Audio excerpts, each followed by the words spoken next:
Kristin, what got you interested in running for office this year?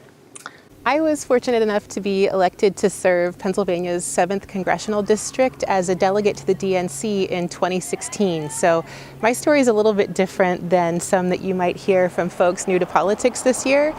I was inspired by speakers and elected officials that I got to meet in caucus meetings and at the dedication of the Civil Rights Plank at the convention.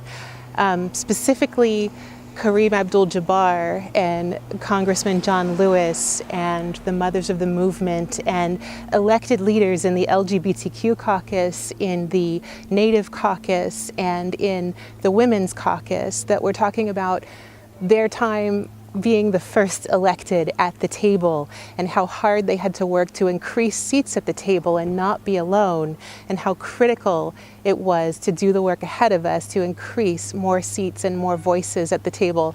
So I walked away from that week feeling really inspired to step up and run for office and be a voice for my community. What do you want to do when you're in office? When I'm in office, first and foremost, I want to listen. My campaign has been a listening tour to find out what it is that people in our district and people that work for our district think and feel about the district. Where are they excelling? Where is there need to do better? And where have they not been served or not been heard? So I've had hundreds of conversations with not just parents in the district, with students in the district, folks that work in the district, as well as the over 60% of our school districts that do not have school-age children.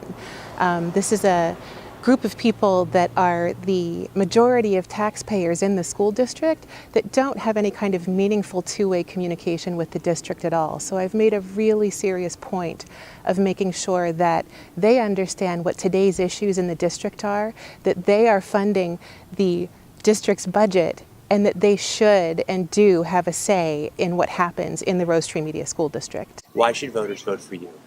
Voters should vote for me because progress doesn't happen in an echo chamber. We have had a solidly Republican school board since the 1980s. I have heard tell that there was once one Democrat on this school board.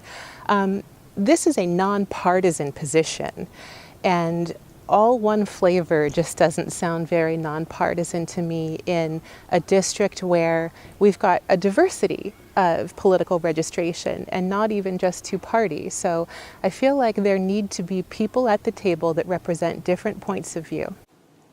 What do you want to say to citizens who think local elections don't matter? Well, I've spent a lot of time this year meeting people at the door who want to slam a door in my face or very politely shut it quietly in my face because they are finished with politics. They're done. They're frustrated. They are disillusioned regardless of their affiliation. And I've had some meaningful conversations where we've talked about the fact that that's a really big part of why I'm running, that participating in the process and getting engaged and making a difference neighbor to neighbor at the community level is something that has really bolstered my faith in us as a community and us as a country this year. And if you care about what happens in your own backyard, as exhausted as you may be of the political scene and the political cycle of 2016, it's critical that you come out and vote for the decision makers that directly impact you in your own backyard. What's your biggest strength? I think that my biggest strength is that I'm a lifelong public servant. I'm somebody with a Master's of Public Administration from Villanova University, so I have trained specifically in managing organizations and government. I have a relatively objective and professional idea of how government should be run for everyone in a community. What can the voters count on you for when elected? Voters can count on me to deliver on a promise of not just being their voice, but listening and absolutely being their sounding board in the community, and someone who will bring a professional, equitable approach to working with the current school board to the benefit of all of us.